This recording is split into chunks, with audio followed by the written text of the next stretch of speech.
Hey, this is Jeff Mance for Fantasy Alarm TV and the top 5. Today, we're counting down the top 5 all-time favorite sports stadiums and ballparks. Let's get to it. Number 5 for me, Cincinnati's Crosley Field. It's an old-school ballpark. When I was a kid, at one Christmas, I got a big book of ballparks, like 160 pages full of glossy photos, and Crosley Field in Cincinnati was by far and away my favorite one to look at. I used to pretend that I was playing there, even though it was long gone since I've been born, but Crosley Field is one of the first old-school stadiums to overlook the skyline of the city. It had that big wall in left field and a small porch in right center field. Absolutely lovely stadium. Google that one for sure. Number 4 for me, the Boston Garden. How can you go wrong with those parquet floors?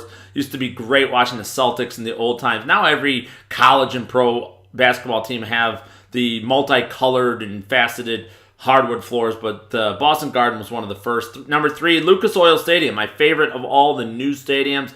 If you've ever been inside Lucas Oil Stadium in Indianapolis, you see all the big glass in there. It looks like a mausoleum in a lot of ways. I absolutely love that one. Number 2, the old Chicago Stadium. If you've never heard the national anthem sung by Wayne Messmer in the old Chicago Stadium, do yourself a favor and Google that for sure. That stadium used to rock when that place was loud in the early 90s and the Bulls and Blackhawks were good. And number 1, U.S. Cellular Field on the south side of Chicago, White Sox home ballpark. Yes, the neighborhood's a dump, but you know what? It's my dump.